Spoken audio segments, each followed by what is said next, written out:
So now we are going into the second and third part of this continued lecture series. So we have a total of 3 sessions on this topic, that is the global vibration techniques for structural health monitoring. So now in the first part, which was experimental model analysis, so now you must be clear from practical point of view that how we acquire mode shape in real sense experimentally. So now the picture must be clear in your mind how the process goes about. So today we will cover now these 2 sections. First section is the global vibration techniques for structural health monitoring, and the other is the use of modern smart sensors for global vibration techniques. So these 2 we'll be covering in today's class, and this will be followed by some examples. So today we have some derivations also, so hope you have kept your writing pads and pen also ready. So we'll derive something together.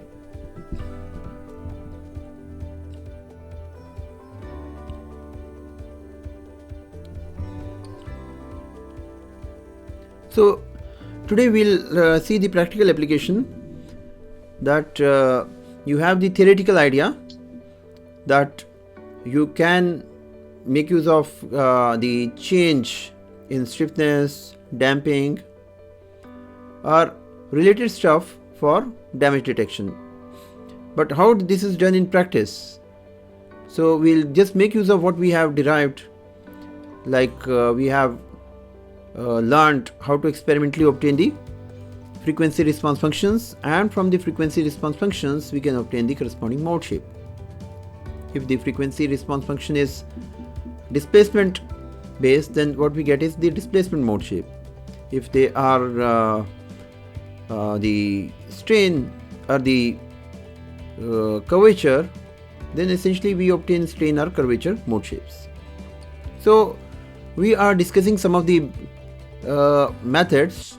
So initially all these methods, they appeared almost in the same span of the few years. For example, the change in stiffness method, so it appeared in the year 1994, and of course the paper, it was submitted in 1992, so it took 2 years to publish the results. The initial results, most of these methods, they were using simulation, numerical simulation, to exemplify their methods, and then they followed with a small lab based experiment. So this was the first of the papers in the series, the change in stiffness method, so proposed by Zimmerman and Cow. So here the principle is that if any damage occurs, what will change? It will change the stiffness matrix of the structure. So somehow or other we are able to obtain stiffness matrix experimentally. So I mean experimentally, without doing any calculations, without doing any theoretical calculations. Of course, in the experimental technique also calculations are involved, but without the information about the structure, such as the Young's modulus, the other parameters. So if you are able to get the stiffness matrix, then that will be a great asset, because any change in the stiffness matrix will indicate that some kind of damage has occurred.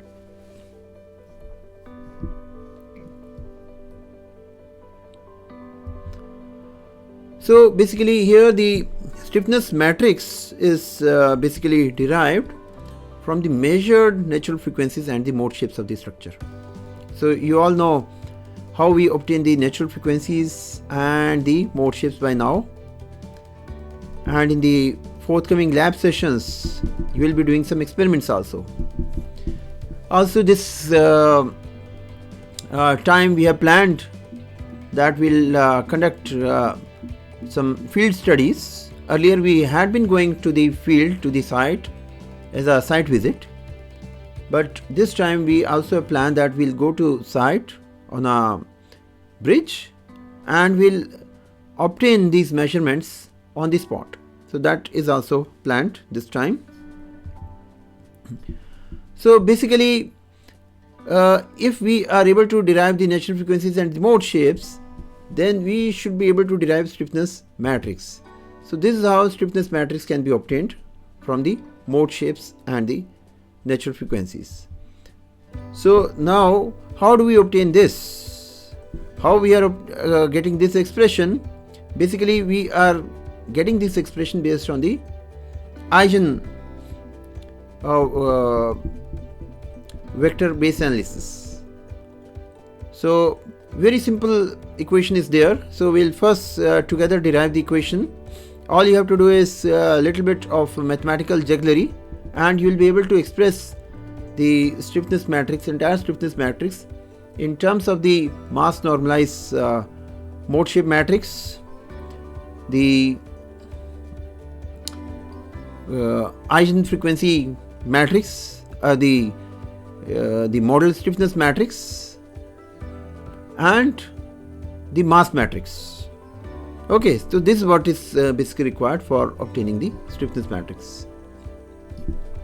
So here it may be noted that the total number of modes that may not be exactly equal to the total degrees of freedom of the structure. See, degrees of freedom of the structure may be n, whereas the modes, they may be a subset of these. So let me just make small correction here. Instead of the n, I'll just use the term m for this. So because this may be confusing, because here we are considering n as the total degrees of freedom of the structure and m the small number of modes.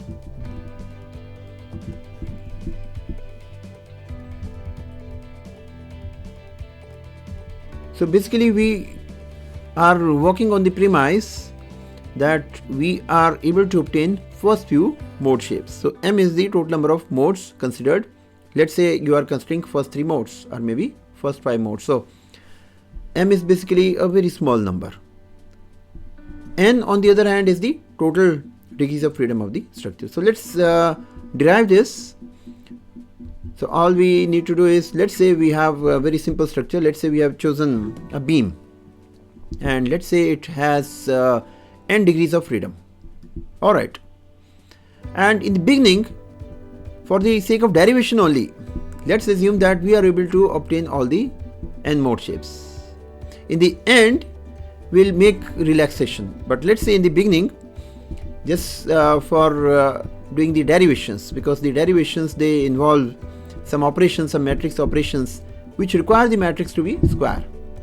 So that's why we are initially assuming that we have let's say theoretically obtained all the n mode shapes. Let's say we have divided the structure such that there are say 10 degrees of freedom, and we are able to obtain 10 mode shapes, let's say.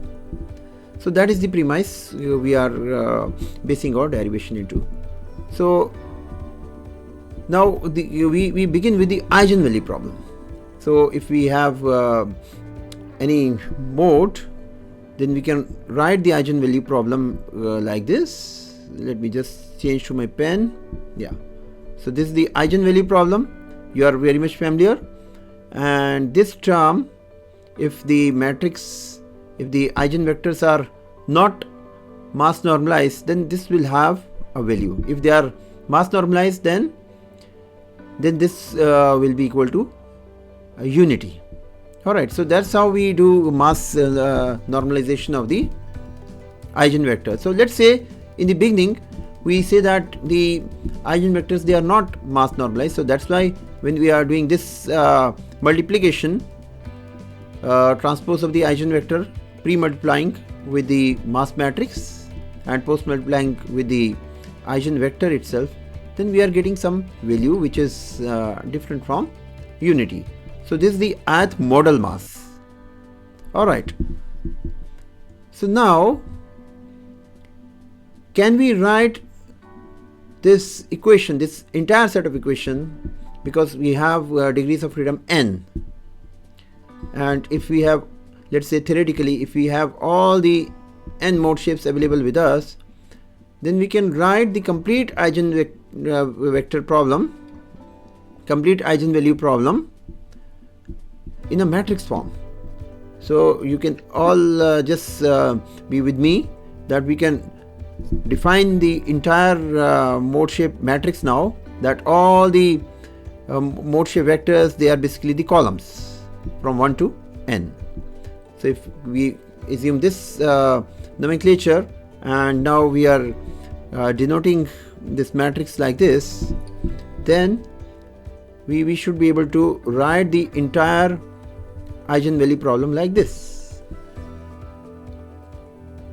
So what we have done is that the single eigenvector we have substituted by the matrix n by n. So this is n by n.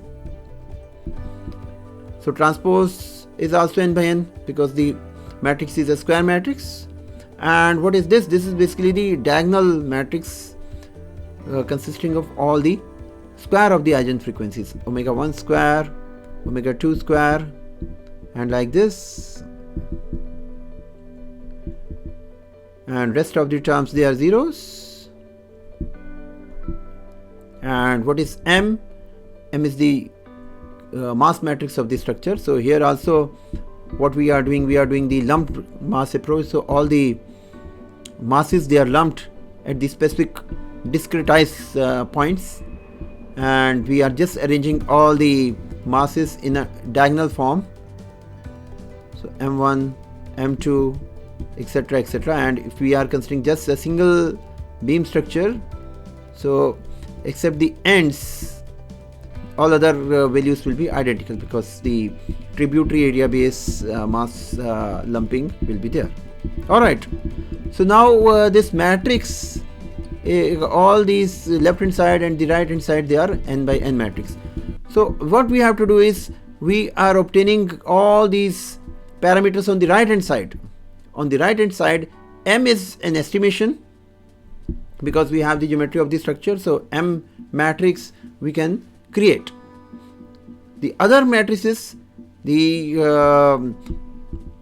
square of the frequency matrix, the upper scale lambda, and the entire mode shape matrix phi.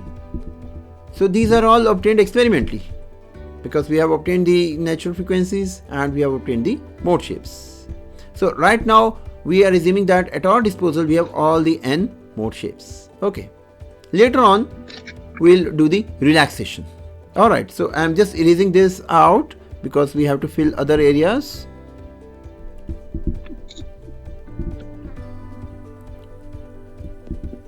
So let me just erase this out. Yeah. Okay, now you take paper and pen. So all we have to do is, if we are able to, from the left hand side, if we are able to remove these two terms, phi transpose and phi, if we are able to eliminate these two terms from the left hand side, we get our desired result, right?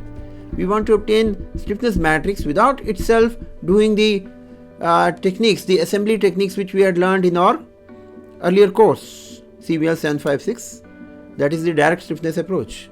What we do the finite element operations to obtain the stiffness matrix. We obtain the stiffness matrix of one element, 6 by 6 or 12 by 12, and then we do the code number approach.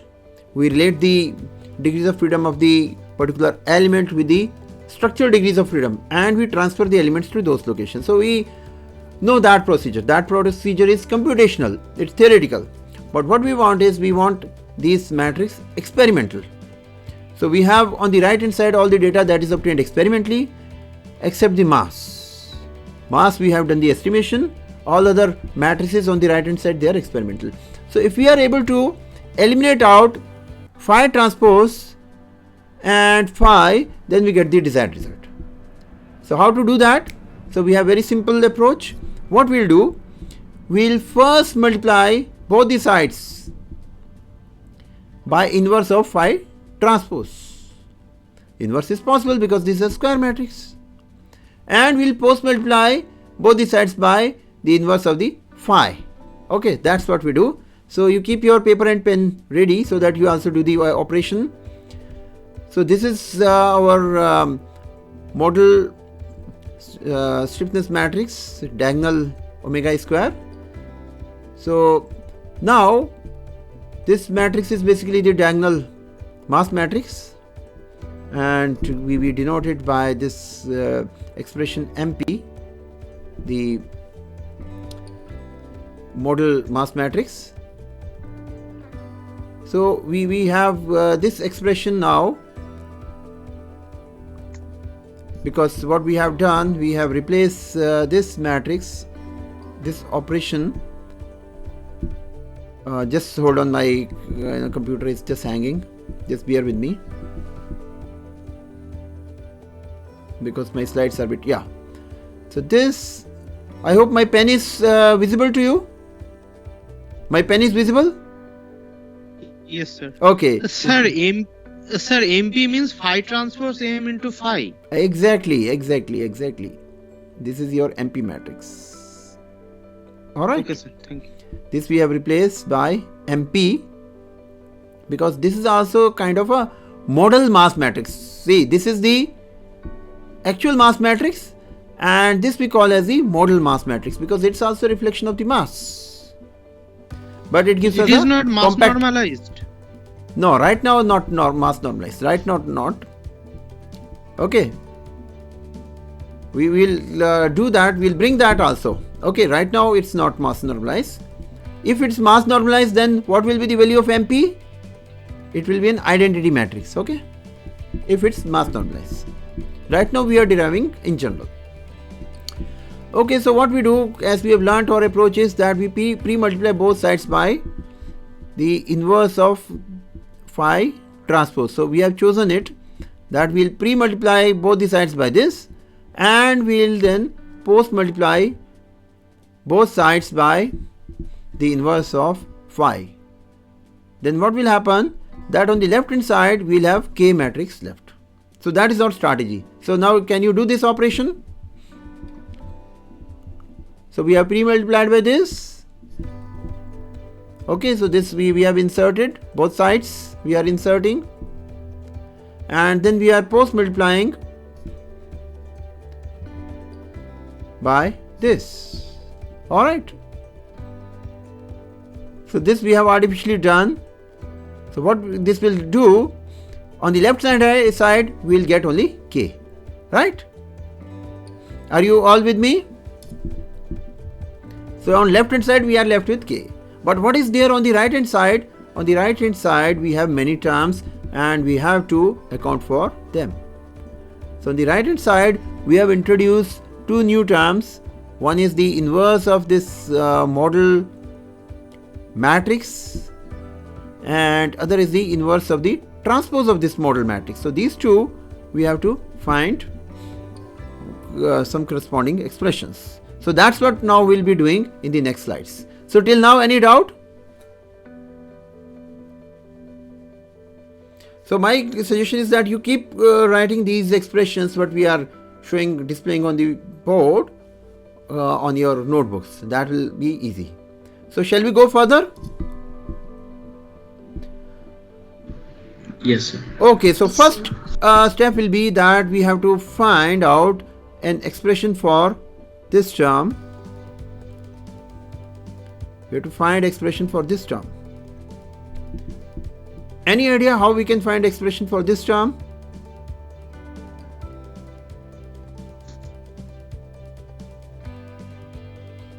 And once we are able to obtain expression for this term, we can obtain very easily the expression for this term also.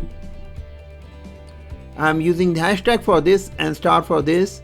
So if we are able to obtain an expression for star, we'll be very easily able to obtain expression for hashtag also. All we have to do is that in the expression for star, we just replace phi by phi transpose. That's all. Yes, meantime, any guess? Is there any guess? So let's go further. I hope you're all with me. So we are here. I'm just repeating the same thing so that in the next slide this is visible. So we start with this. What is this? This is very simple expression that we are denoting this product, the model matrix transpose multiplying with the mass matrix and again multiplying by the model matrix, and the result is MP, right? So now what we do, we pre-multiply both sides by MP inverse. Okay, now see what happens. So what we get now, when we are pre-multiplying this with MP inverse, what we are getting is, on the right hand side we are getting an identity matrix, right? So remember what we have done, we have basically pre-multiplied both sides by inverse of MP. So MP is also square matrix, rather it's a diagonal matrix, so we should be able to find its inverse. Okay, and now what we do is we just post multiply both the sides by phi inverse. So what do we get? We get or what we want. So we get, because the right hand side is an identity matrix, so we are just deliberately multiplying it by inverse phi inverse, right? So what we get is this expression for phi inverse, because right hand side will be phi inverse and in the left hand side phi and phi inverse, they will multiply each other and they will result in an identity matrix. So all of you, are you with me that this is correct expression? So the inverse of the model matrix is essentially MP inverse multiplied by the transpose of the model matrix and finally multiplying with the mass matrix. Is this clear to you? Yes, sir. Alright, fantastic. Now we have obtained basically the expression for star. Now we have to obtain the expression for hash, and what is hash term? Inverse of the transpose. Suppose I substitute this by, if I substitute this by phi transpose, will you be able to obtain? So let's do that. So I'm just in the new slide, I'm first repeating this expression. So we have obtained this sir, expression. Can you repeat this once again? Why we phi transpose? Yeah, I'm coming. So in this slide this will be covered. So basically we have to obtain this, right? This is our term hash. We have denoted this term by hash and we already have the expression for star. Alright. So how do we obtain this? We replace this phi by phi transpose. In the top equation we replace, because we have this expression, so just replace this by phi transpose and you should be able to get the result. So can you do that? So if you do that, what will happen is that this will not change, right? And only thing is that this is replaced by phi transpose. Okay, so what do we get as the final outcome? We get this. Do you agree? Now it must be looking very simple. Yes. Right. So we have now both the expressions which were looking earlier very complicated. Right. So now I bring again what we had derived so far.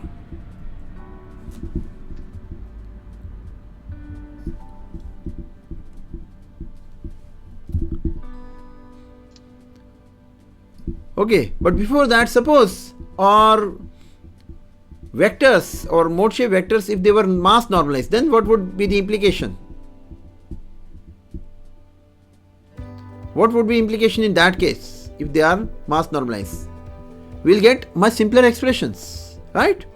In that particular case, now we are bringing the mass normalization of the mode shapes. So what will happen is, in that particular case, MP, this will be an identity matrix, right? So MP inverse will be simply an identity matrix. In that case, we'll get further simplified expressions. So phi inverse will be this, and phi transpose inverse will be this. Do you agree?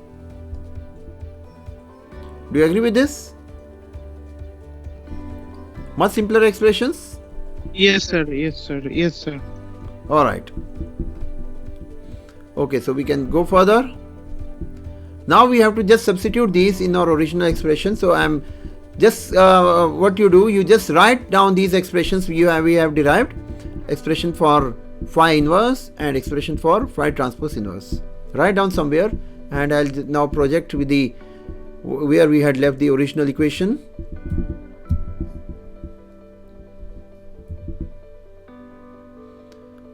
So for the mass normalized case, we have this expression, and here also what will happen is that MP in the middle, that will vanish, right? This MP will also vanish. This will be an identity matrix in the case of the mass normalization, and we already have the expressions for phi inverse and phi transpose inverse. So we have this expression for phi inverse, and we have expression for phi transpose inverse also. All we have to do is now substitute these. So this will be our expression. Alright. So what we have done is that we have derived the entire stiffness matrix just based on the mode shapes, mode shape vectors. But now remember, first of all, we have derived this expression when we are assuming that everything is mass normalized. The mode shapes, they are mass normalized. Suppose they are not mass normalized, then what will happen? If they are not mass normalized, then what will happen? There will be a MP matrix. Yes, there will be a little bit. Now the equation appears very compact, but if they are not mass normalized, then also we can obtain stiffness matrix. Only thing is that expression will be little bit different. We have to make use of MP also, right? Fine. Okay. Then other thing is that suppose, see, in the derivation we had assumed that we had assumed in the derivation that all the matrices, they are n by n, right? That was our assumption. Suppose the matrices, they are not n by n. Now what we have done is we have also done one thing, that we have brought this in the front. We have brought this in the front because if you are multiplying these two, it does not matter which you are multiplying. So we have brought this in the front, as you can see from the expression below. We have deliberately brought m on the outer side for this reason. So now if you see, you will see that these are very much compatible with each other as far as the multiplication is concerned. Alright, you can prove yourself that you will be able to generate n by n K matrix. Your final output will be n by n K matrix even if you have incomplete model data. So is it clear? Any doubt? If you have, you can ask, you can raise your hand. So if you don't have any doubt, then we can proceed further. Sir, I have one question. Yeah. Sir, phi matrix is n by n, and the remaining matrix have for say mass matrix is the still it is n by n. It is not clear. See, mass matrix has to be n by n because it's basically the complete mass matrix of the entire structure. So let's say, And diagonal frequency. yeah, because we are all, see what we are able to obtain. Let's see from here that we are able to obtain only first few natural frequencies and the mode shapes. So let's say we are able to obtain M, first M mode shapes. So what will be size of this? This will be M by M, because we are able to obtain only first few mode shapes, right? Okay. And Okay, what will be okay, size sir. of this matrix, phi matrix? It will be N by M. M. And so its transpose will be M by N. And the mass matrix, see, mass matrix is only computation, right? It is always N by N. It will be always N by N. N by N. N by N. It will be N by N. It has to be a square matrix, right? Okay, sir. Okay, sir. Okay, sir. It has to be a square matrix. So what we get, if you now do these matrix operations, you will find that even with the incomplete information, just first few mode shapes and the corresponding frequencies, you will be able to obtain the complete stiffness matrix of the structure. Alright, so we have obtained this stiffness matrix from measurements. We have not used the finite element procedure. Okay, so this is clear to everyone? Yes, sir. So remember, we have done this, but then there is a practical problem. So here what happens is that now, if you see here, we have a square term here. We have a square term here. So basically, the higher frequencies they are making higher contribution. So the higher modes are more important here, because for the estimation of the stiffness matrix, because the modal contribution increases with the square of the natural frequency. Okay, so that is the main drawback here, that we are dealing with omega square. So once we are dealing with omega square, so higher modes, they make higher contribution in the stiffness matrix. So stiffness matrix based on just first few mode shapes may not be that highly accurate. Okay, let's now see the other method. Now this is the change in flexibility method. Now this paper also appeared in 1994, but these researchers, Pandey and Vishwas from the University of Duke, they had submitted their paper much earlier than the stiffness approach. So they had submitted their paper on 15 February 1991. Okay, so almost all these researchers, what we compare here, the basic methods, they were basically competing with each other in the early 90s. Now what this method is based on, and we'll see its advantages also. So this is based on the principle that damage alters flexibility matrix of the structure. So what is flexibility matrix? It's the inverse of the stiffness matrix. So if the stiffness matrix changes on account of damage, then flexibility matrix also will change. Okay, but here there's a difference. We have an advantage here. Advantage is that what you see in the expression, because what we are using is inverse matrix here. We are using inverse matrix here. So what will happen is that square comes in the denominator. So what is the implication? Implication is that here the lower modes, they are making higher contribution as compared to the higher modes. Okay, so here also the matrices are mass normalized, but now here in the case of the expression for the flexibility matrix, you find that M has disappeared.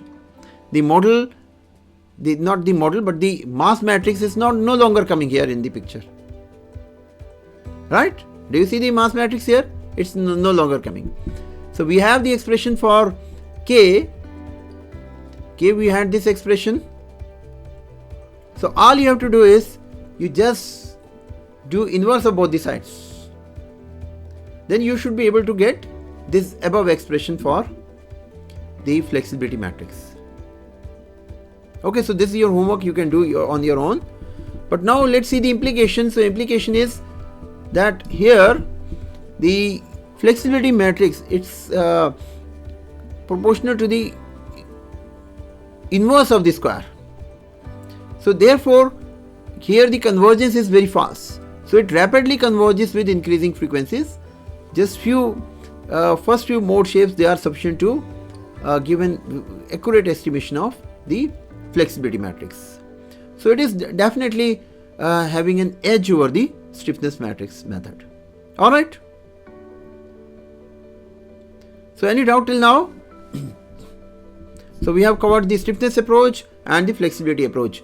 So these were the early ones, and after these few more techniques have also come, so we'll study those also.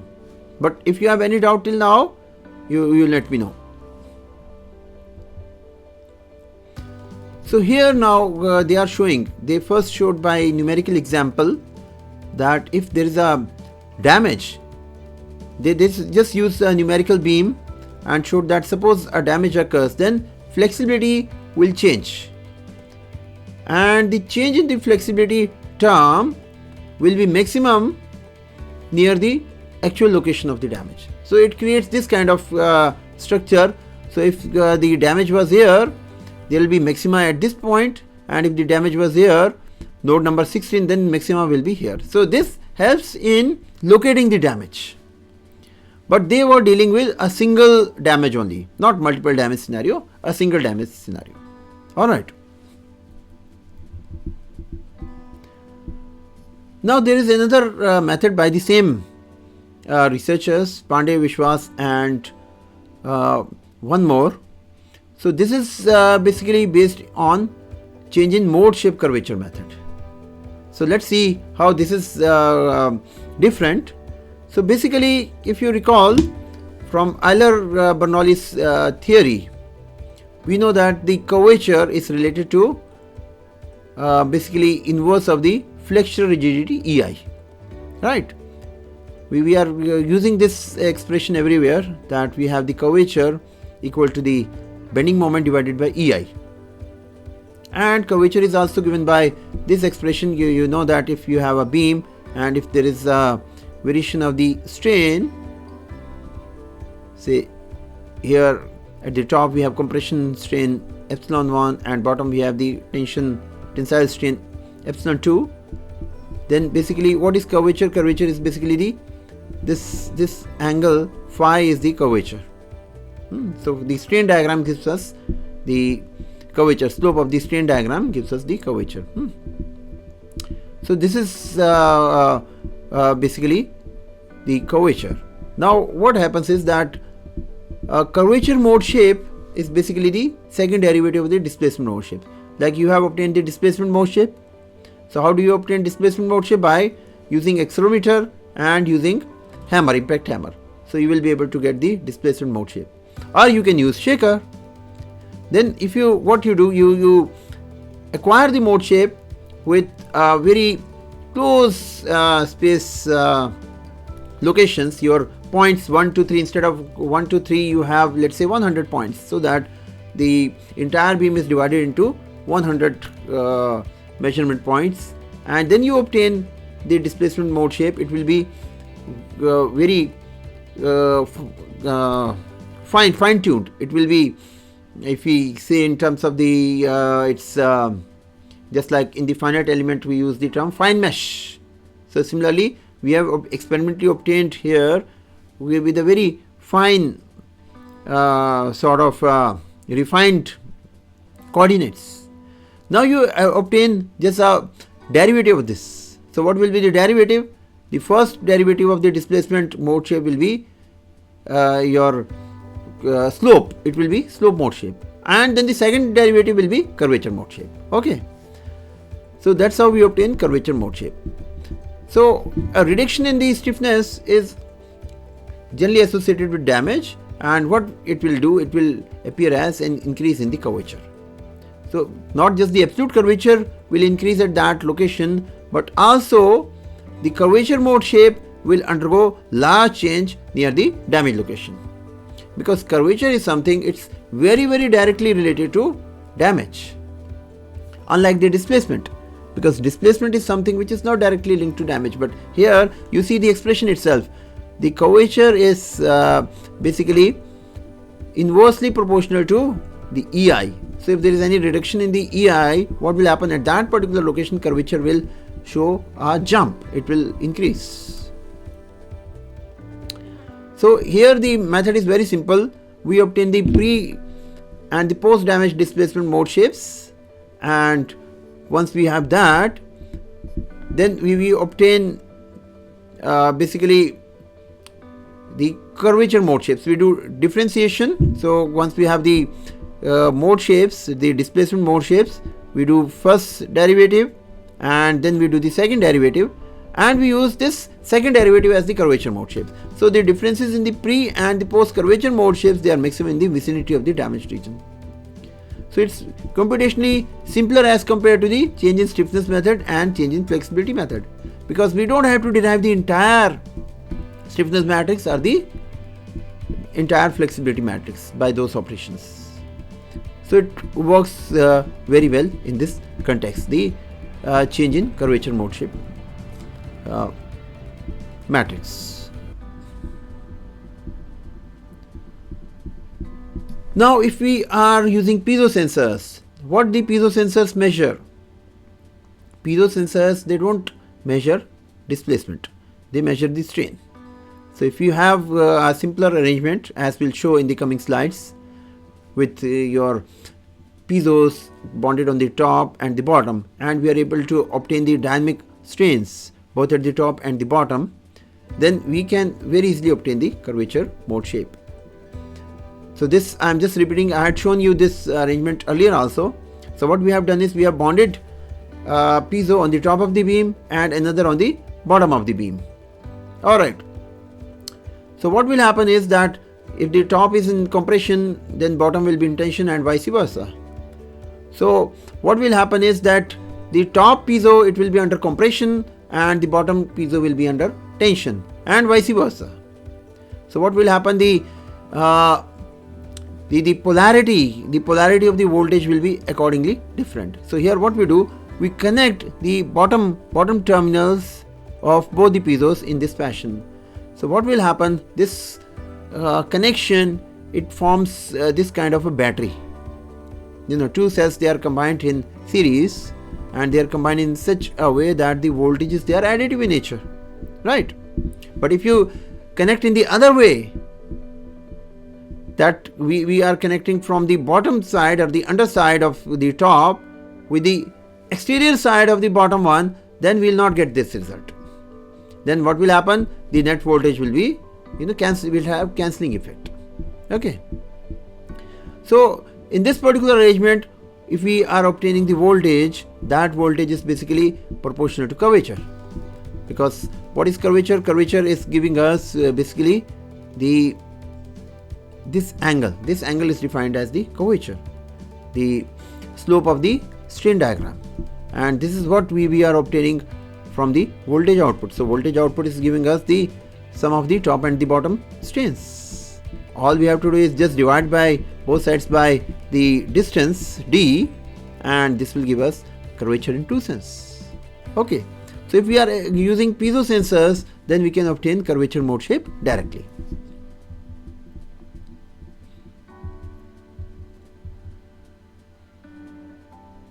Alright, so any doubt till now? We'll come here again when we will be dealing with some practical, showing some of the practical results. We'll come back again. Let's go further. Now another method which also came around the same time, it was the change in uniform load surface curvature method. So this paper appeared in 1995. So basically here, what is the basic principle? The basic principle is that if you are seeing flexibility matrix, okay, so let's say you have the flexibility matrix. So what are the various terms showing us? So what is Fij? we have used the term flexibility. So what is Fij element of the flexibility matrix? It shows us Fij is basically the displacement at the ith point. Now when we are using the flexibility approach, that time we don't define the degrees of freedom, but we define with respect to the line of action of the forces. So Fij is basically representing it's the displacement along the line of action of the ith force when we are applying a unit force along the line of action of the jth force. I hope this is clear. So if we have a beam, a very simple structure, and we have we have divided it into various segments, and we are basically, this is the ith point and this is the jth point. So what we are doing is we are applying some load at the jth point, and we are measuring the displacement at the ith point. So this, if we are applying unit load, then this displacement at the ith location, this is giving us Fij. So if you understand the definition, then you will be able to understand what this method is. Now what is a column? What is in column of the entire flexibility matrix? So column, what will it have common? It will be F11, F21, F31, F41 and so on.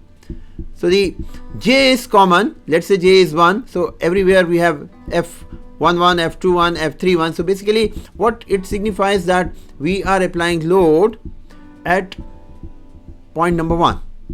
So basically it's the deflected profile of the entire beam when it is subjected to a load at a particular point. So the coefficients of ith column of the flexibility matrix, they represent the deflected shape assumed by the structure when unit load is applied at the ith degree of freedom. Alright? Clear? So now, sir, can you repeat this once again? Ith column.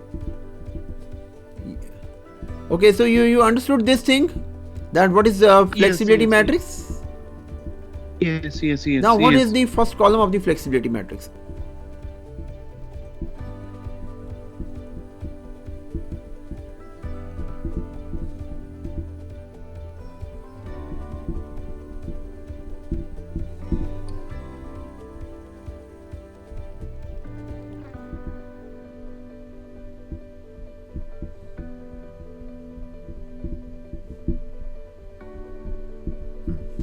So now you take the second column. What is the second column representing?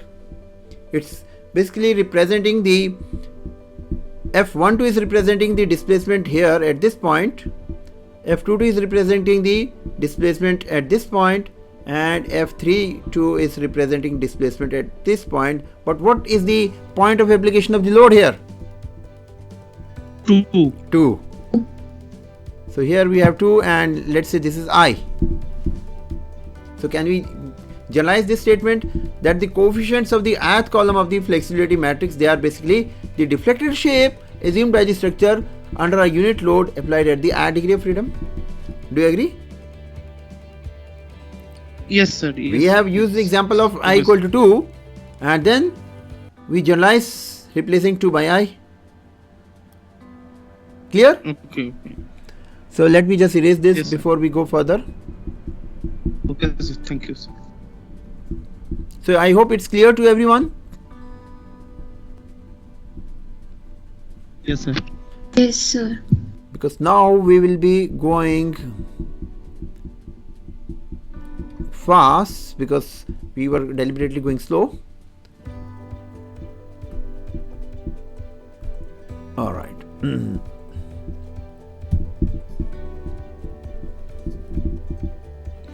Now if I sum all these elements, suppose I do summation of all the columns term by term. Let's say the first row is there, I sum all the values. Second row I sum all the values. What does that represent? That will convert the entire matrix into a single vector. Now I say that sum of all the columns of the flexibility matrix represent it's the deformed shape if a unit load is applied at each degree of freedom. Am I right? Do you agree with this? Yes, sir. That earlier I had this where we had 3 locations, and if I have a unit load applied at 1, so basically the deflected shape, what was the deflected shape? The first column, the members of the first column, they were basically the displacements along all these points when a unit load was applied at 1.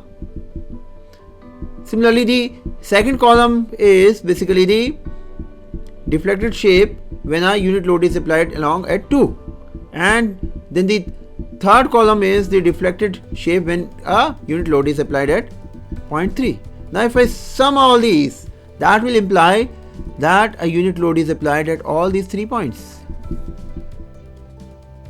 right? So that means the beam is under some kind of a uniform load.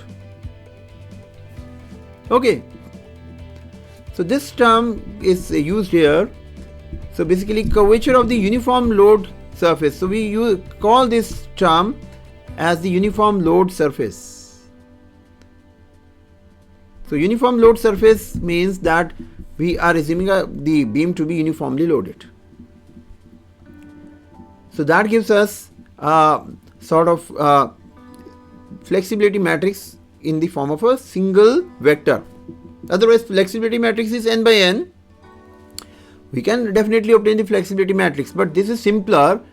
So what we do a summation and collapse the entire flexibility matrix into a column, and that column we call as the uniform load surface. Now what you do, you use curvature of this. Curvature means you just obtain the second derivative. So second derivative of this, that means that this is basically the curvature. This is sort of curvature. Okay. So the curvature, what we do, this curvature can help us in estimating the damage.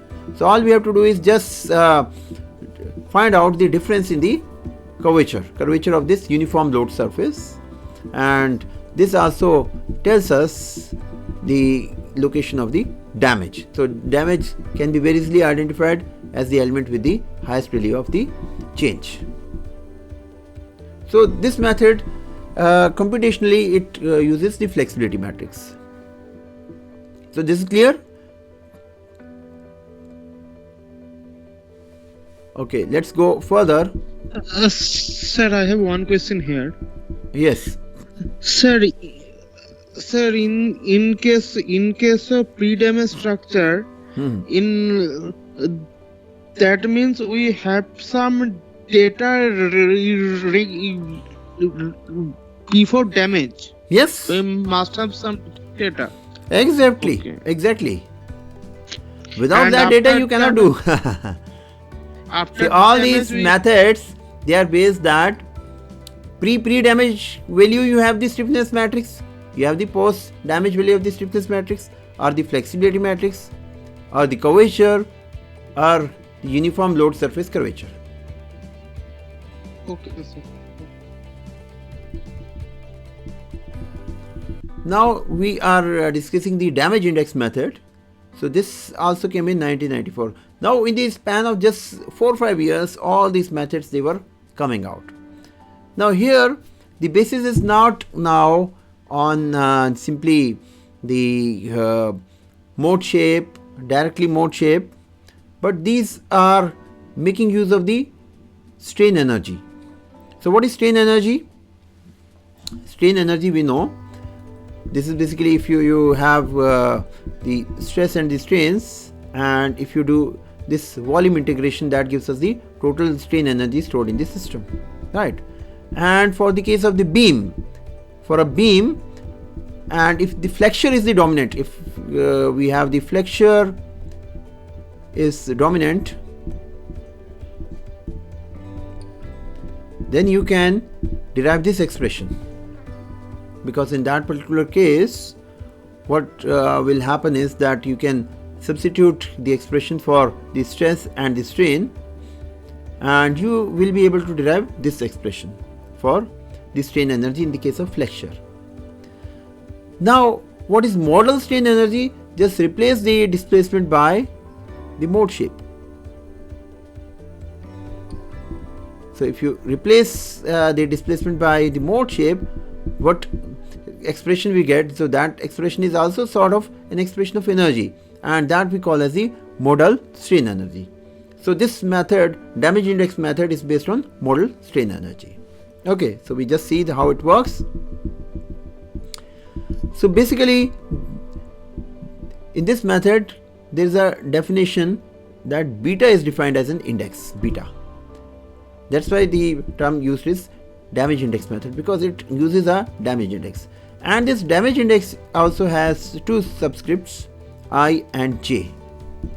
So what is I and j? Basically, j is the location we are talking about, and I is the particular mode we are talking about. Let's say you have the first few modes, third mode or second mode or the first mode. So here this index is derived with respect to a particular mode and with respect to a particular location. So it has the element of the modal strain energy. I'll just show you the expression and then you will understand. So this is the beta ij. So what we have done is we are using star with the damage condition.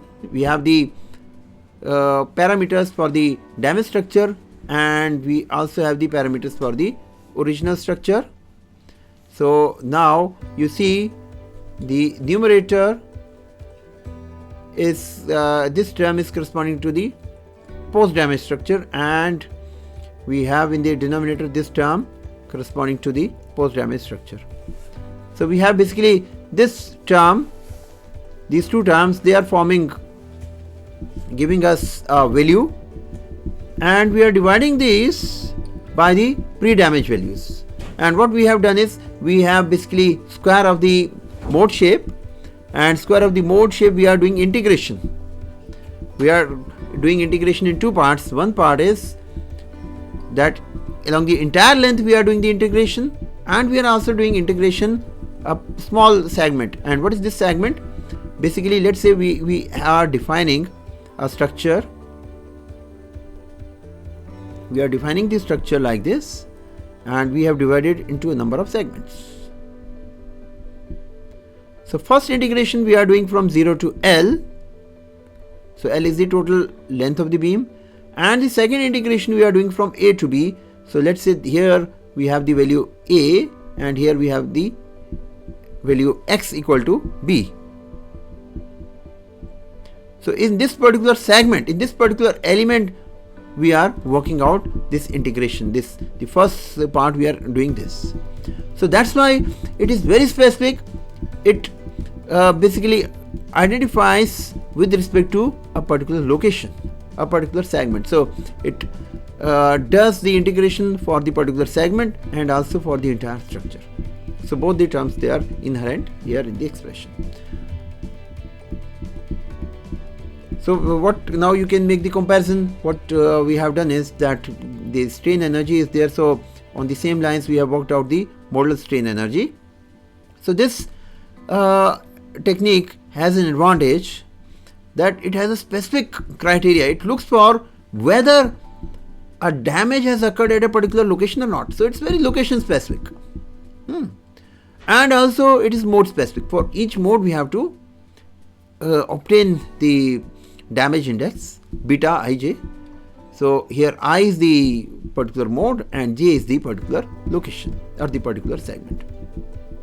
So that's why it has definite advantage.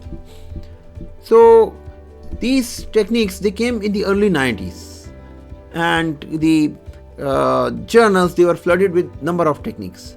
So what this group, Farah and Jarugi, they did, they thought, let's do a comparative study on a real structure of all these techniques. So at that time a particular bridge was being decommissioned. So at the time of the decommissioning, they took the advantage and they carried out artificial damage. They created artificial damage and they applied all these techniques, all the techniques which we have discussed before this. They have done a comparison in their paper. So what they did, they first introduced a damage like this, Then they extended the damage to the bottom till the flange. Then what they did, they created damage in small part of the flange and finally the entire flange. So this is how they had created the damage in 4 stages, and they applied all these techniques. So I'm just here showing their results. So the beam had a span of about 50 meters and its girder was close to 3 meters deep, and the damage was induced by means of torch cut. So they started at the middle of the beam, at the middle of the section, and from the mid depth of the section they brought down to the flange. So it was like a 10 mm wide crack. So that's how they have extended that. They first created like this, then they extended it to the bottom of the web till the flange, top of the flange, and then they extended to the flange and finally the entire flange. So this was the increasing severity. As we are going from left to right, E1, E2, E3, E4, we are increasing the severity of damage. Now I am just here elaborating out what are the conclusions. So this paper, Farrar and Jarugi, I would recommend you can all read, because it also presents summary of all the techniques. So instead of reading all those papers, if you just read this paper, then it is very useful because it has summarized the computational aspects of all the techniques we have described. So now I am just here projecting the major conclusions one by one, and please pay attention. So first of all, their first conclusion was that standard model properties like mode shapes and the frequencies, they are poor indicators of damage. Mode shape you can obtain, natural frequencies also you can obtain, but their conclusion is that if we just use simply the mode shape by its own, or we use simply the natural frequency by its own, they are relatively poor indicators of damage. Okay, what is the reason? Reason is that they are subject to lot of small variations, and damage itself, when damage occurs, then damage changes these two parameters, the mode shapes and the frequencies, in a very light manner. So when the damage is occurring, the frequencies are altered, but they are not altered very substantially, and same holds with the mode shapes, but compared to the frequencies, the mode shapes are better. Okay, next, all the methods, what methods we have discussed, like the change in stiffness method, change in flexibility method, the uniform load surface curvature method, and the damage index method, all the methods identified the damage location correctly for the most severe damage. So what was the most severe damage? Cut all through the web, and the cut all through the, starting from the almost the mid, cut all through, running through the web and touching the flange, and then cutting through the entire flange. So this was correctly identified. Then in some of the methods, human judgment was required to correctly identify the location of damage. That is, for interpretation, human judgment was also required. So otherwise, if we just blindly apply, we may have difficulty in obtaining the location of damage. Then when the entire set of tests are considered, damage index method was found to be the one with best performance. So damage index method, it uses basically the energy criteria, so it has performed the best. And the curvature method, that also performs better as compared to the flexibility and the stiffness approach. So in summary, what we have learned, that curvature mode shape and the modal approach, they are more sensitive to damage. Obtaining curvature mode shapes from displacement mode shapes implies numerical differentiation, because we have to do numerical differentiation, and when we are doing this, then this itself introduces errors. So accuracy of the mode shape is very dependent on what is the resolution, what is the spatial resolution of measurements we are adopting, how many segments we have divided the beam into. if we are dividing the entire beam into say 100, 200, we'll get very good resolution, and then our not just the displacement mode shape but also its second derivative, the curvature mode shape, will also be very, very good and high resolution, and it will be able to identify the damage location with a very high degree of reliability. But now, is it possible to derive the curvature mode shapes directly? Because if we are using accelerometers, we have to do this numerical differentiation. But is it possible to derive them directly? So we'll just study that. I have already provided you the hint that if we use piezo sensors, we can derive the curvature mode shapes directly. So now what we are doing is that first part we have done, second part also we have done, and in the third part we just bring here again the piezo sensors, how they can help us in obtaining the measurement data with better reliability and with less effort. So this we have already covered, so I'm just repeating this, that if we have a piezo sensor bonded on a structure or embedded inside a say concrete structure, then basically the open circuit voltage across the terminals, that is a reflection of the strain. So here we are obtaining dynamic strain. So piezo sensors, they are not suitable for measuring static strains, they are only suitable for measuring the dynamic strains. So here the sensitivity is something around 200 millivolts per microstrain. I hope that I give you a homework that you obtain this constant, exact value of the constant using the parameters supplied by the manufacturer. Hope you have done this. So I hope your answer would also must also be in the same range. So this approach we tried directly in a beam in our lab, and this was part of a PhD thesis. So here what we have done is that we have used piezo sensors, and we have a steel beam, and what we are doing is we are, instead of the impact hammer, at that time we did not have the impact hammer in the lab, and we just used a small weight. We dropped it from the same height, assuming that the force is same, but it will not be exactly same. It will be higher near the supports and lesser in the mid points, but still we are able to make very meaningful inferences from the experimental data. We'll just show you. So this was the beam, and here this is the damage location, and here is the location of the piezo sensor, and this is how we had created the damage.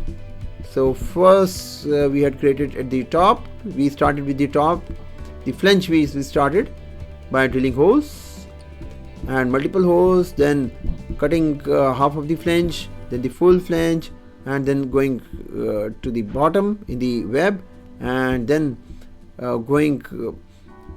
crossing over the middle of the section. So this is how we had created the damage.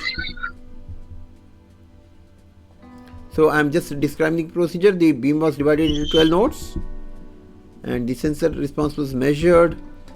How? By we had dropped a ball, a steel ball was dropped, and time domain data, it was transformed into frequency domain data, and we had made 3 measurements at each point, and then we did averaging, and the real part was used to obtain the first 3 mode shapes.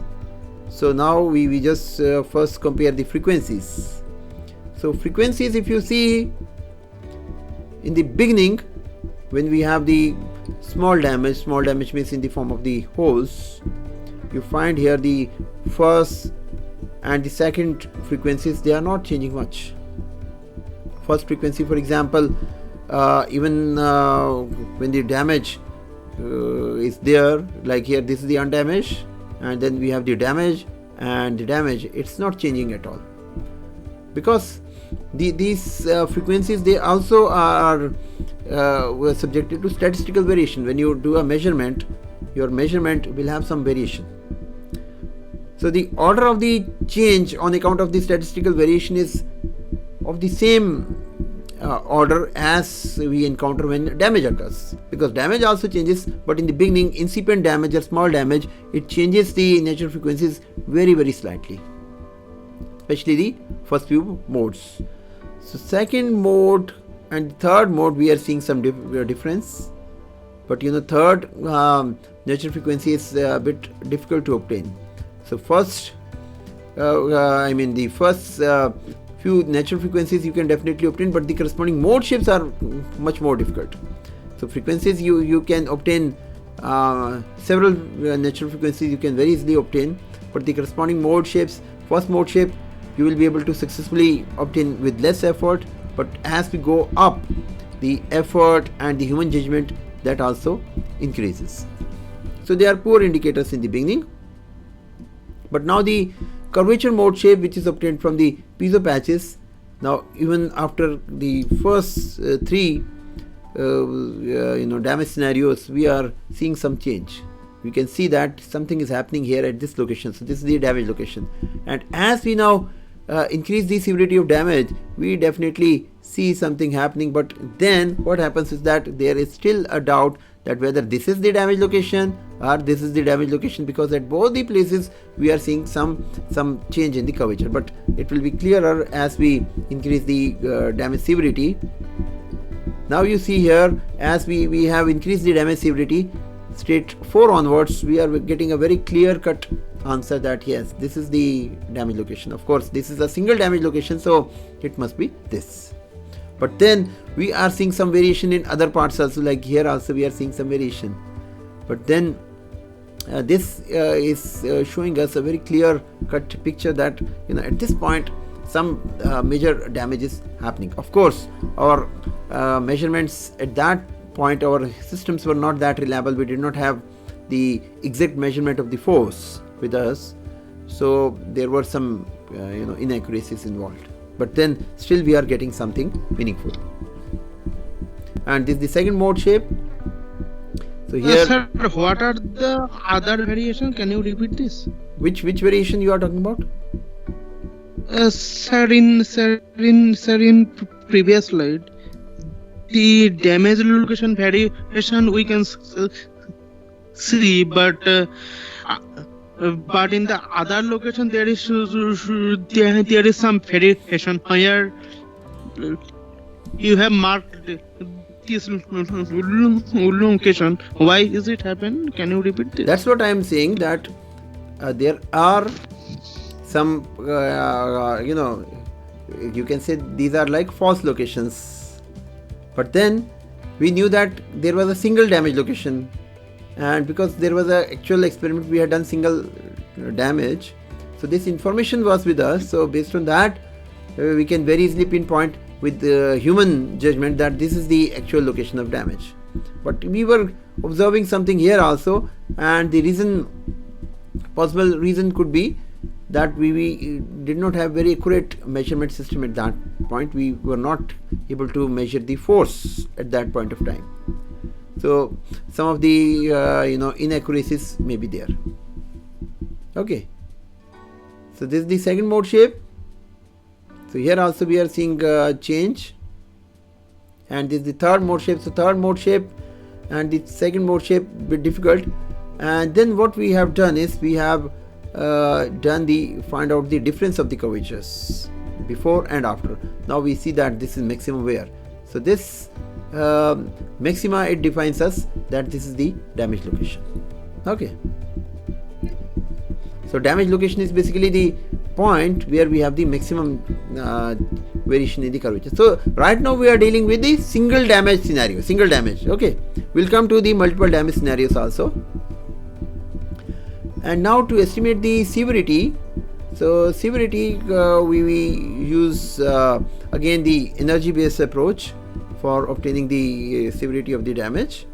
So this is how we obtain the severity of damage. So approximately you can derive that the average EI value, you can find the ratio in this form. Again, this is based on the curvature square, and this is basically the Z0 is the maximum of the mode shape value. So this gives us some value. For example, here based on this definition, we are obtaining some kind of value for the damage severity. So one point is the location of damage, other is the severity. So this ratio, it gives us in a relative sense that how much is the severity of the damage, state 1 to state 7. So of course after that we have used very simple measurements. If we have the force measurement, we get very good mode shapes. For example, here this BTech student Chakravarti, Shishir Chakravarti, he used these simple oscilloscopes, and he could obtain a very good mode shape. His mode shapes were coming in a very good shape using the measurement. And then because that time we had the measurement of the force also, so his results, they were much better as compared to the previous ones. Okay, now we go to 2D structures, and we also go to multiple damage scenarios. For example, here in the first stage one hole is created, and in the second stage another hole is created. So here it's what you see is that instead of beam, this is like a plate, and the plate is divided into various grids. We have grid points, and all these points measurements were made just like for the case of the beam. Okay, and here this is the first curvature mode shape, second curvature mode shape, the third curvature mode shape, and this is the value of the damage index. This is for the case of the single damage scenario, and for the double damage scenario we have this as the damage index. So our damage index is very simple, just the difference of the two curvature values. So now you can see here that we are seeing one maxima here and the other maxima here. So in fact these are the actual locations of damage in the structure.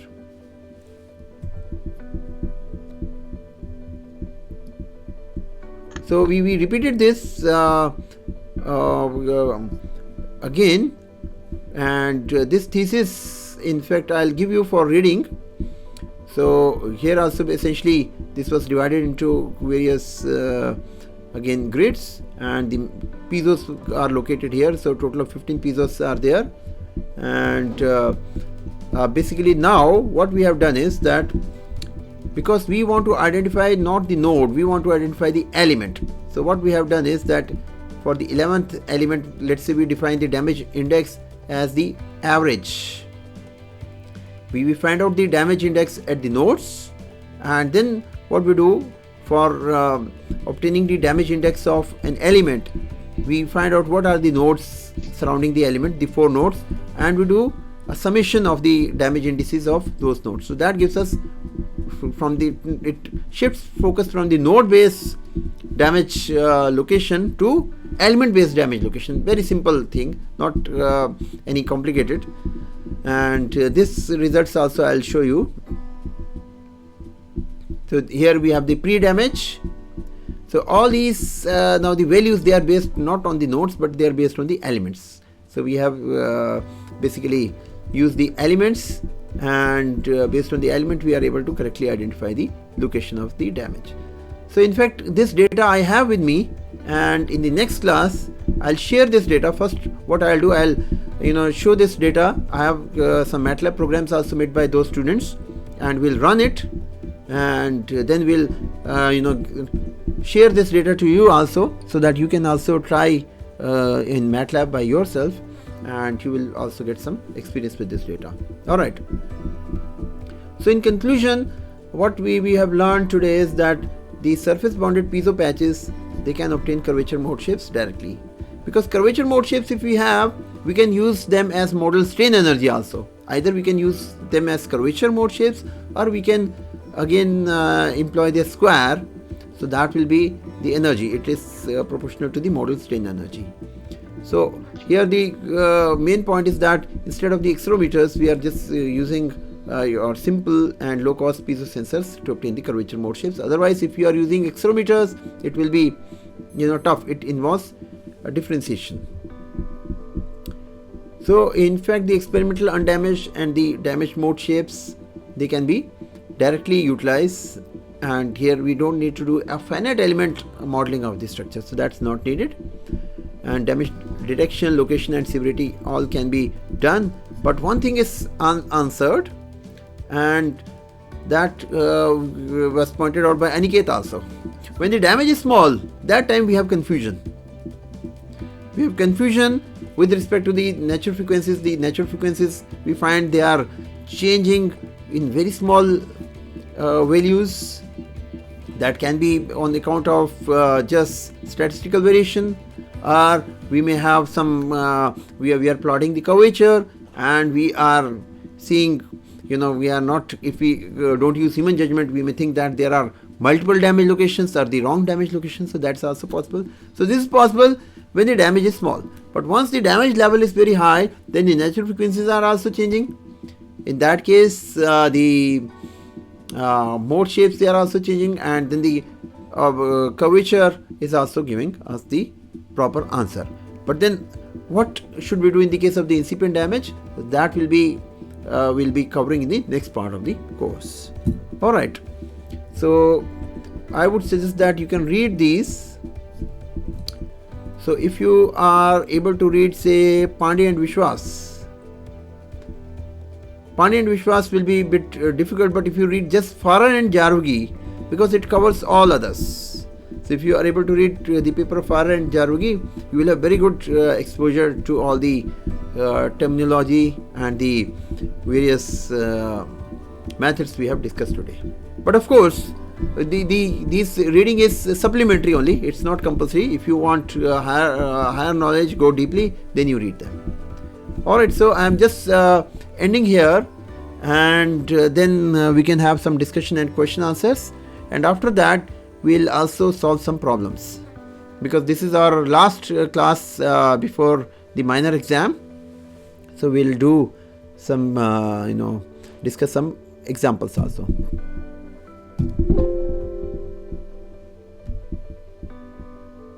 So any doubts, etc.? You can just I mean, I will also say something about. Yes, please.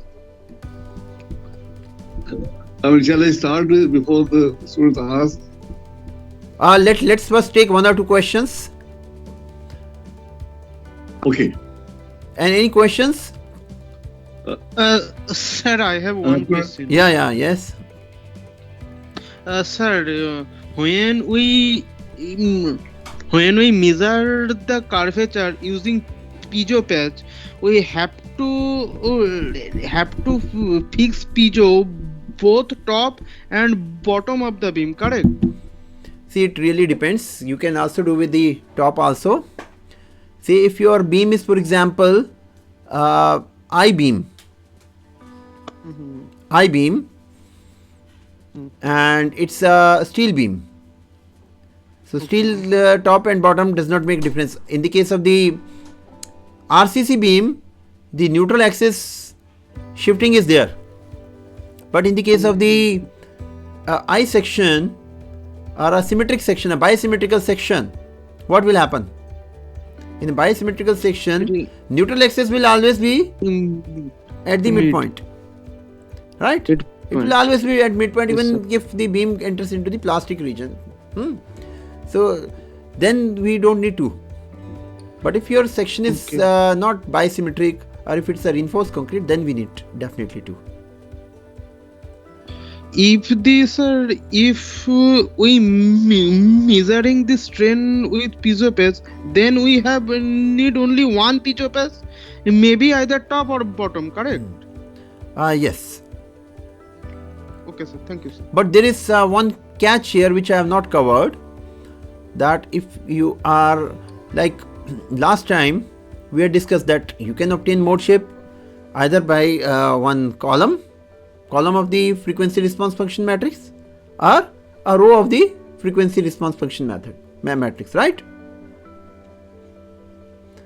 So here, if you are using a row, and basically if you are varying the point of the impact of the forces, then that will give you an equivalent of the displacement mode shape.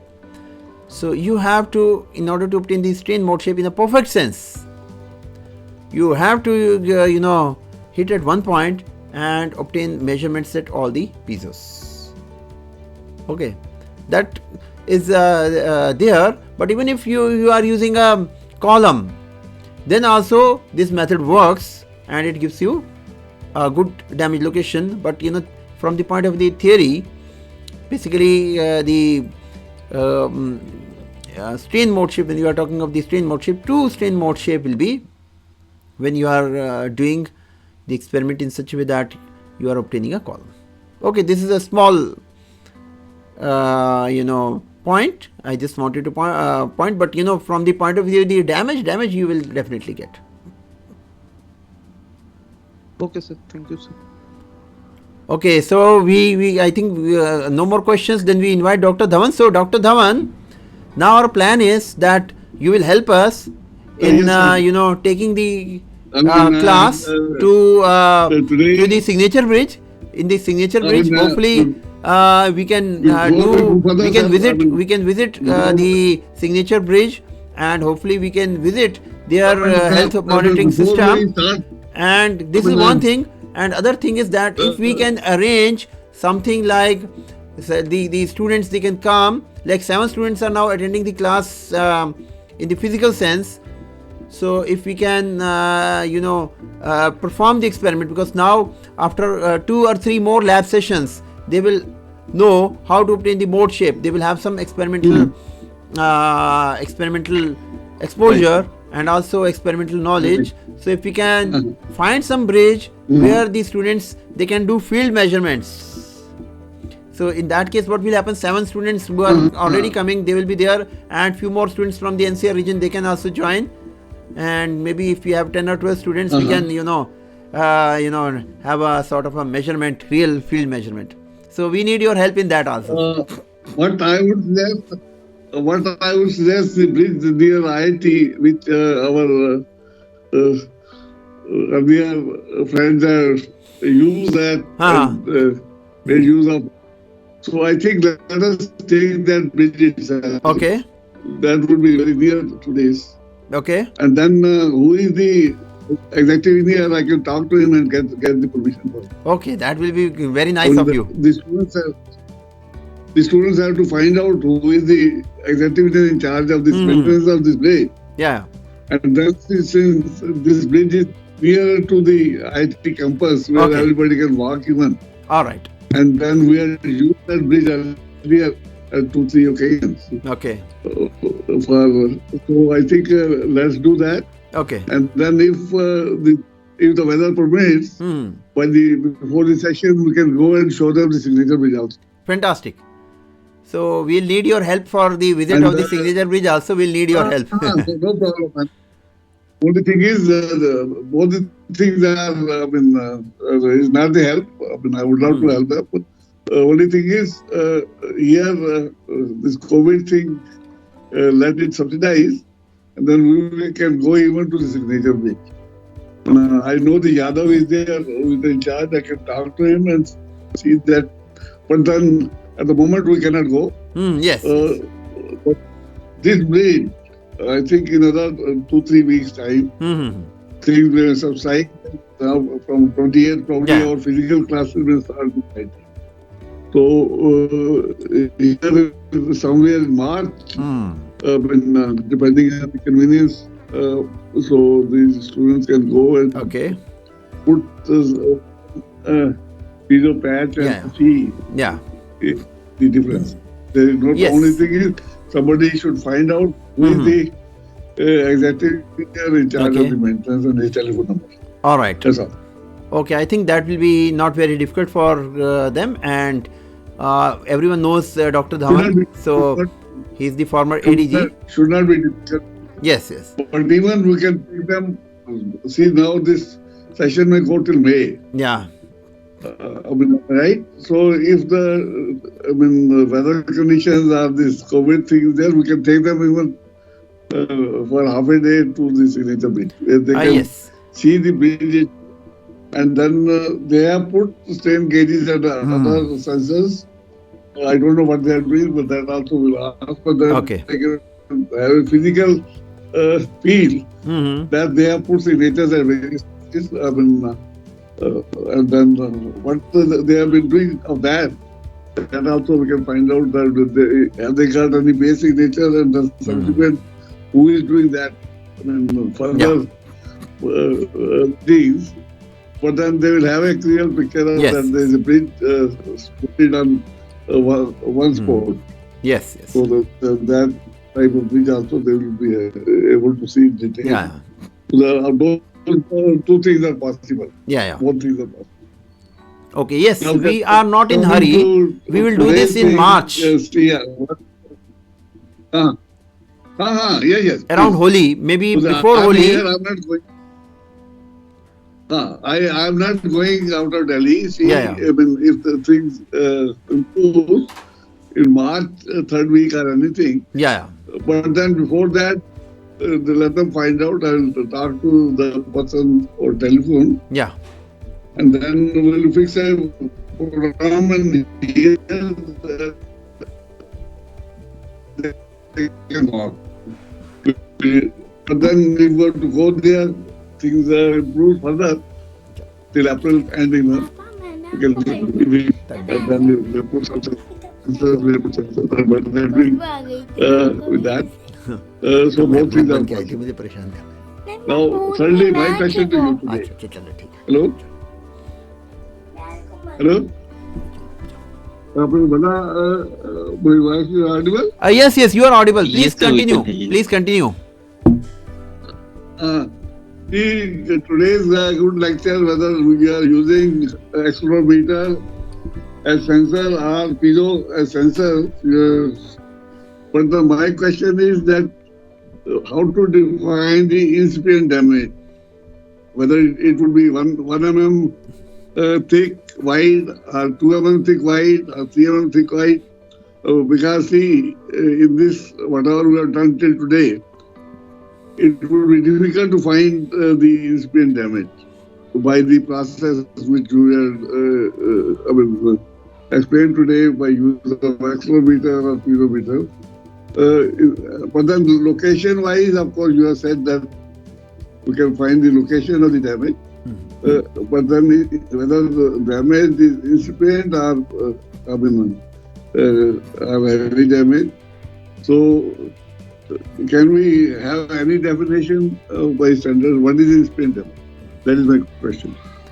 Oh yes, this is very important question. So any of the student would like to comment? What is an incipient damage? Because this is very important term. And what do we say it's an incipient damage? And what do we say is a moderate damage or severe damage?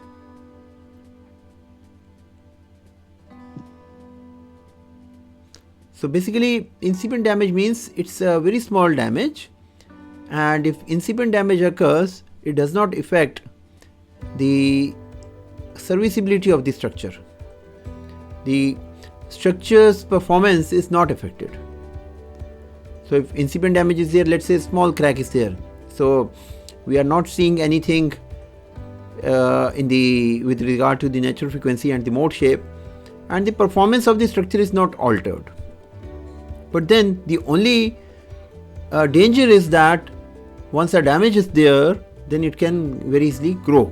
Even a small crack is there, because crack, when especially under the dynamic loads, what happens is that the cracks, they open and close and they can grow very quickly. So as such, if we say what is an incipient damage and is there any border between the incipient damage and the moderate damage, or moderate damage and the severe damage, then the borderlines are very hazy.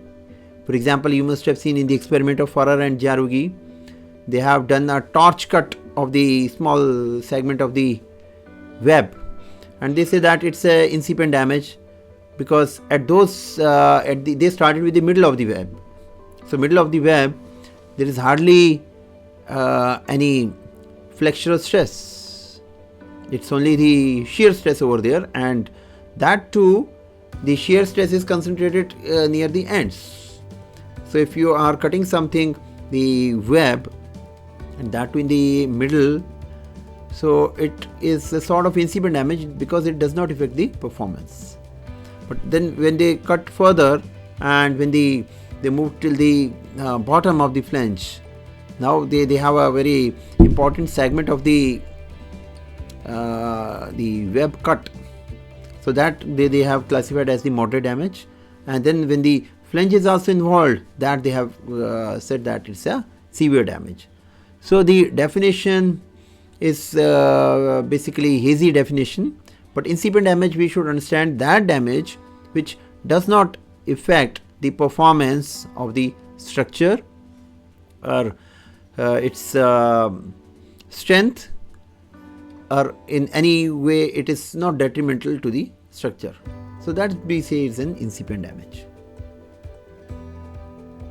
So thanks for asking the the integrity question. of the structure will not change. Yes. So thank you so much. So this is very important point. So this is very important point raised by Dr. Dhawan. Here you mean the performance, what you mean is the integrity of structure will not change? Yes, definitely. Right, thank you. So any other question? So you can please feel free to ask question, because now we have Dr. Dhawan also with us, and he has practical experience with a lot of structures. So if you have any doubt or question, please feel free to ask. In fact, Dr. Dhawan is asking some questions on your behalf to help you.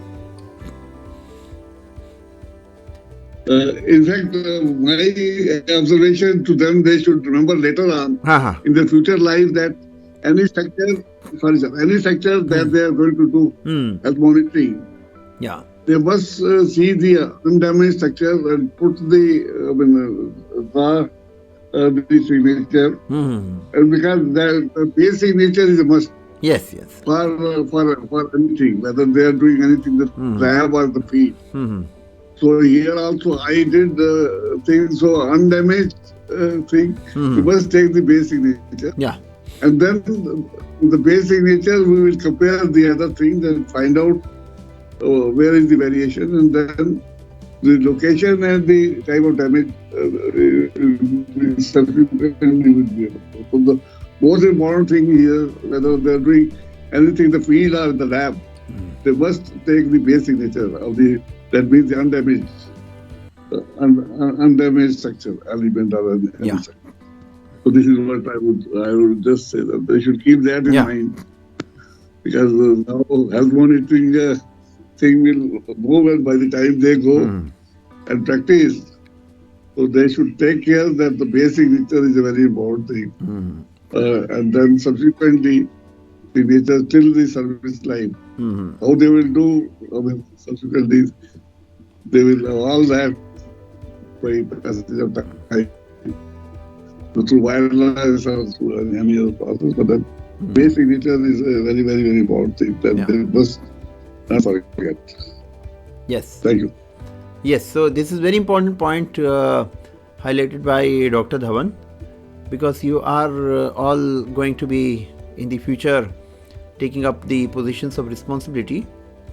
So now the Bureau of Indian Standards, they have also started the process of taking out a code of practice involving structural health monitoring. So in the near future, the code is also going to come.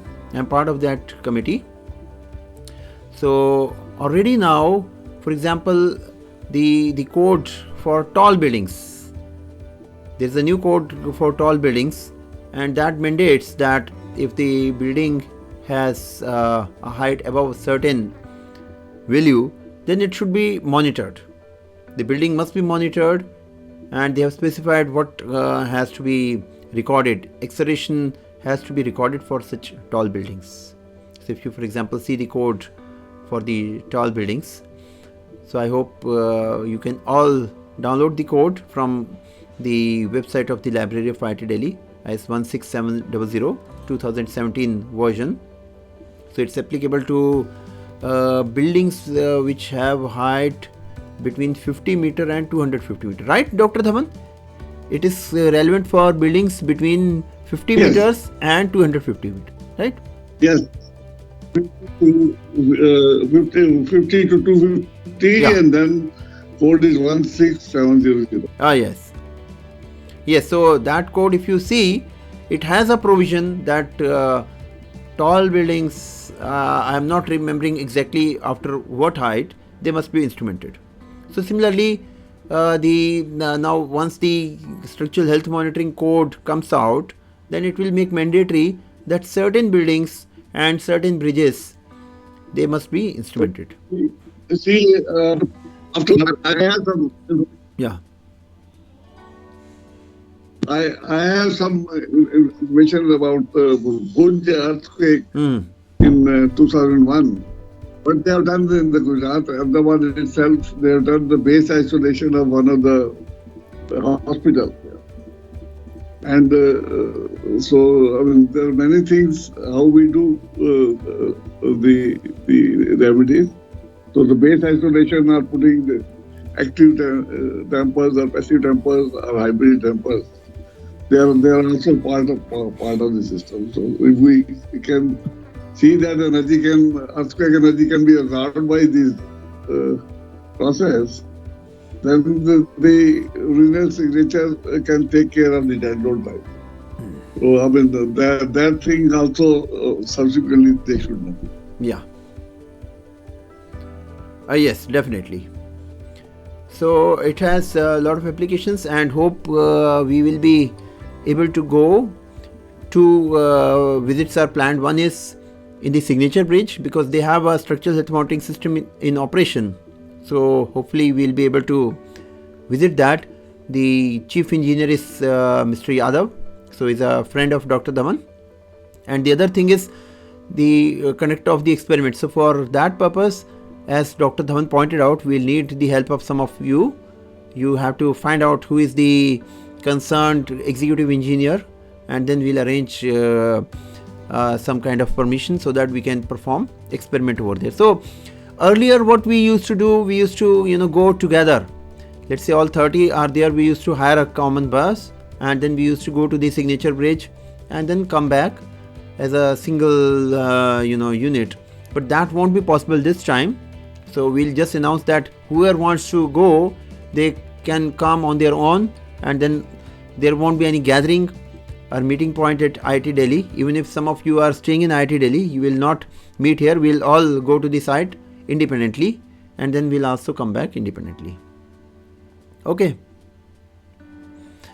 All right. So if there is no question, then let us solve some problems. So because now the syllabus for your minor 1 exam is still there. So I'm just opening some of the portions. So just hold on. So so just hold on. I'll just share something.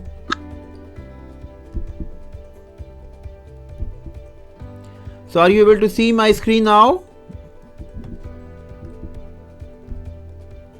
Yes, sir.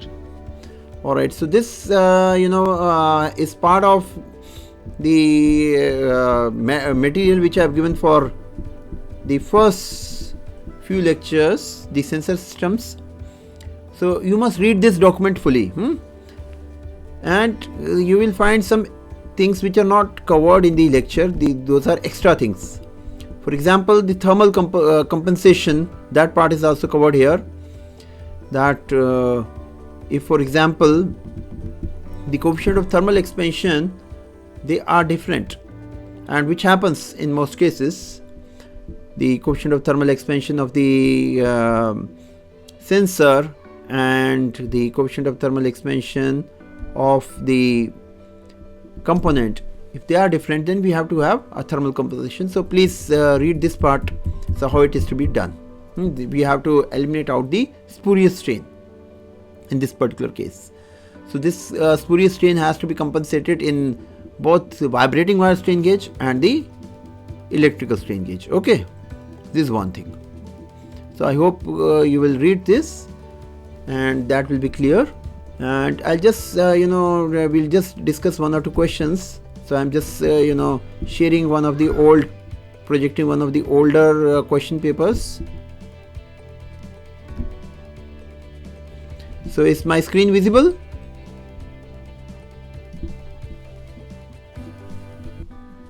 Yes, sir. Yes, sir.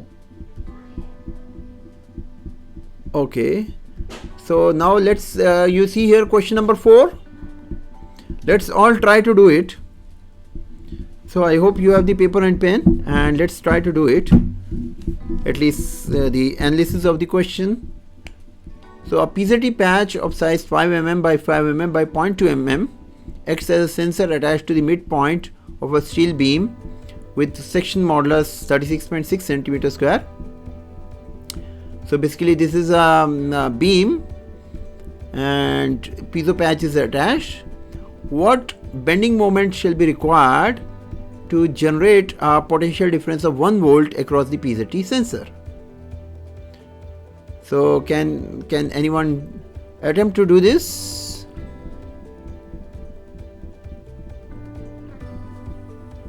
Sir, first we have to calculate K. Okay.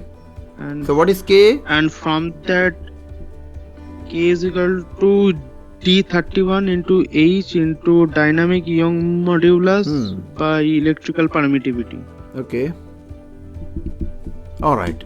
Then what will be the next step? Then we have a relation voltage is equal to K into S, where S is equal to strain.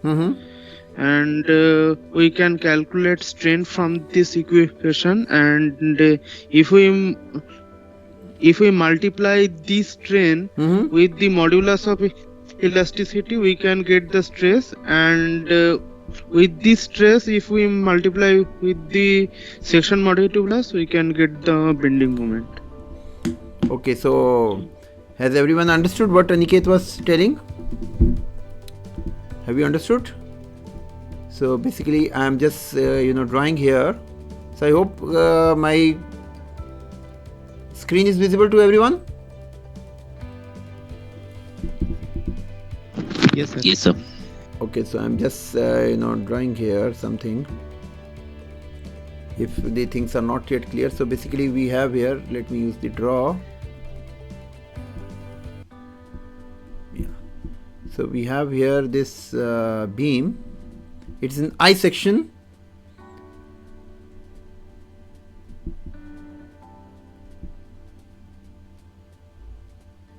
Okay, section shape is not specified. So basically here we have the beam, and let's say at the midpoint here a piezo is there. Alright, this PZT patch is there.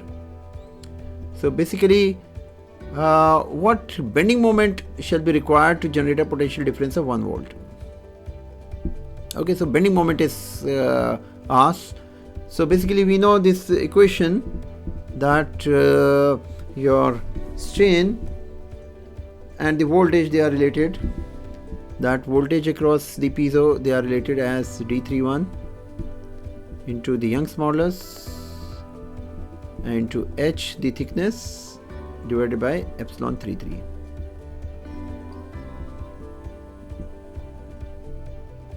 So this is given as 1 volt.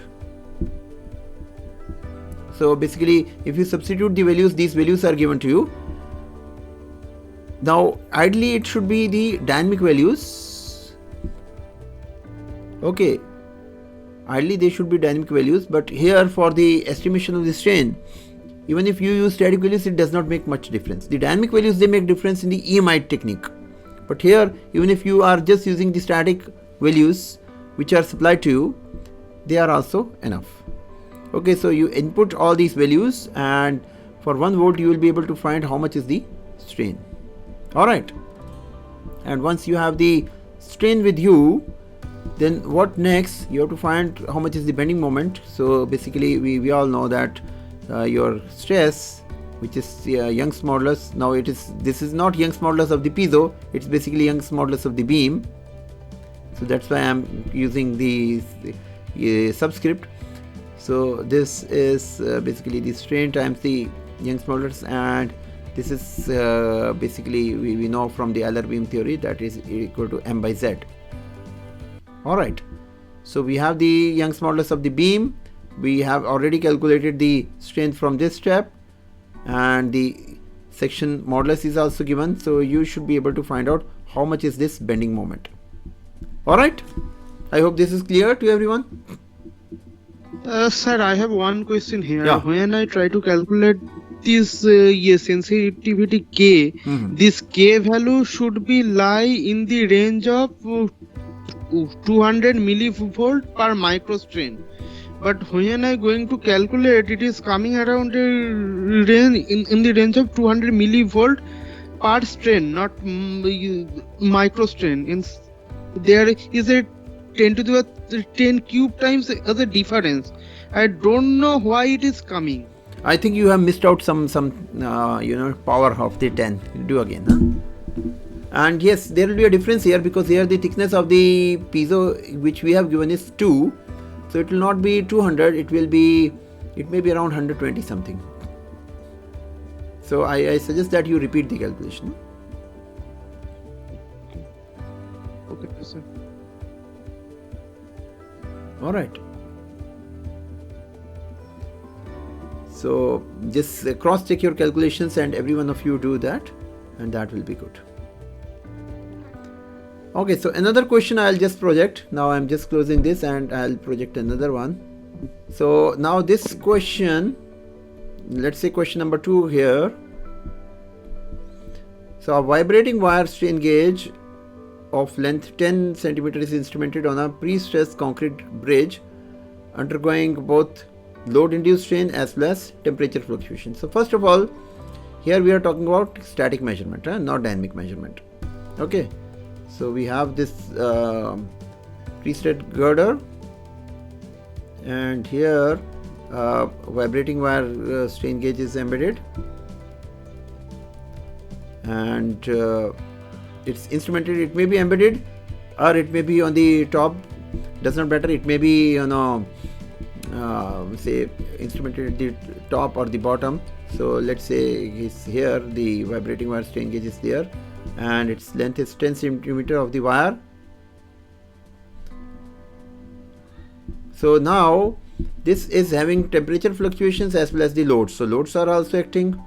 So because of that there is a strain, but then at the same time there is a temperature variation also, that the vibrating wire strain gauge was instrumented at 30 degrees, and now when we are taking the measurement it has increased by 10 degrees, so it has increased to 40 degrees Celsius temperature. And here the frequency has undergone the change.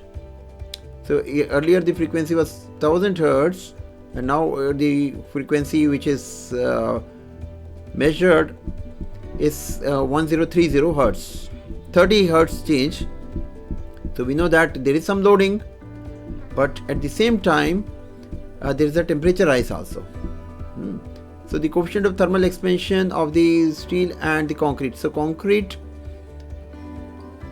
this is for the concrete, so this is your beta, and this is for the vibrating wire strain gauge, this is alpha. Okay, so with this data, can you eliminate the spurious strain?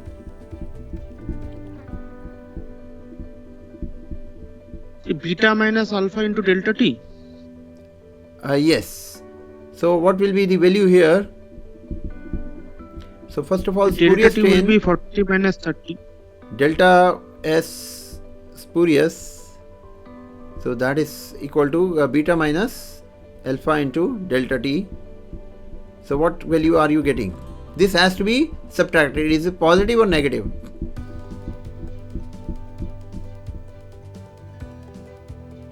Sir, negative. That is beta is how negative? Both are 10 to the power minus 6, so this is the difference is 10 minus 7.2. It will be Positive. Positive. So what is the value? Positive. So 2. Your point 0.4 times 0 0 0 to 8 0 0 to 8. means 2.8 into 10 to the power 5, minus 5. Yes. -5 or -6? Sir, minus 6. Minus 5, sir. Okay, no, yeah. sir, actually we Into have 10. multiplied Into 10. 1030 as well, Yeah. which is Into 10. 10. Fine. So this strain has to be, removed. So what is the strain you calculate from the calculations? From the calculations, what you do, you find out using the expression that the frequency is basically 1 by 2L under root T by M. Okay. So from here T you replace it by, this is the tension, so this is in fact equal to the area multiplied by the strain, I am using S1, and then multiplied by the Young's modulus Y, and the denominator is basically rho into area, so area is getting cancelled out. So from here, because the earlier frequency was how much? 1000 Hertz. So you will be able to find out what was the strain, earlier strain or the base strain. Okay, you should be able to find out what is the base strain, baseline strain value, because this is pre-tensioned. The strain gauge is pre-tensioned, so you will be able to find out how much is the pre-tension value, and then the frequency has increased to 1030 Hertz, to 30 Hertz increase. So you will be able to find out what is the strain second, S2, because of the higher frequency. So the difference of these, if there was no thermal effect, if the temperature was uniform, the true strain would have been S2 minus S1. Alright, this would have been the true strain. So, but now because there is a thermal effect also, the actual strain will be S2 minus S1, and we have to subtract the spurious component also. So if you subtract this, then what happens is you will get the true strain. So can anyone find out these two values? If it may happen that the spurious component is outweighing this, if the spurious component is outweighing this, then it will be negative. Although we are seeing there is increase in the frequency, but you may find that there is a compression. Okay, so this could also be possible. Sir, I have one question here. We don't have the it is mentioned the bridge is the pre-stressed concrete bridge. Then sir, what is the modulus of elasticity here? Modulus of elasticity of the concrete is not needed. Modulus of Then sir, elasticity how of can steel we is needed only. calculate this? That's about the pre-stressing wire. So Okay. See, the strain gauge may not be necessarily installed on the pre-stressing wire. So this is basically this pre-tensioned wire is different from the pre-stress of the tendons. So this is a special alloy, and it's Young's modulus you will need. You will not need so the we'll Young's modulus use of the this as a concrete. steel only, na sir? Yeah, it's given. You use the value for the steel, but usually the manufacturers, they give the value because it's a very high tensile alloy, so values may be a little bit different, but in this question we have given you same as steel. So is it this clear, this example clear? Okay, sir. Alright. Okay, can you repeat your question? Yes, please repeat your question. Slowly, speak slowly. Yes, sir. If the resolution of the integration system is 10 to the power minus 6 ohm, compute the resolution with which strain can be measured if the gauge factor has been provided as 2.16. Okay, let's say we have the resolution of the interrogation system is given. I hope you are able to see my screen. Yes, sir. This is the resolution. So it is 6 digit. Okay, this is the resolution of the measurement of the resistance. Okay, now you see the equation. And what else is given to you? A strain gauge is given to you. SG is given, to us. right? So SG Yes. is 2.16. 2.16. Yes, sir. 2.16. Now the base value of the, now here is the base value given? No, sir. So I think let's assume 120 this ohms. data we have. Let's assume 120 ohms. Now it says that delta R, how small we can measure delta R. That will tell us how small strain we can measure. So the resolution of measuring delta R is 10 power minus 6. If we can measure delta R with a resolution of 10 power minus 6, what will be the resolution of measuring the strain? That's the question. Okay. Now can you get that? Okay, sir. Can you calculate? Yes, You sir. have Yes, to sir. just divide by 120 and multiply by 2.16. So that will be the resolution of measurement of the strain. Okay, that is the smallest change in resistance which you can theoretically measure. That is the resolution of your change of resistance. So because that goes, what is the smallest strain in microns you can measure? I hope this is clear. Okay, sir. In that case, if the base resistance is not given, can we assume it 120 ohm? Because in lab we have seen this value is also 120 ohm. Yes, then you assume. Can we yes, assume yes. that? All question papers, they have this saying, if any data is not supplied, you have to suitably assume. Okay. Alright, so I think let me close.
Late.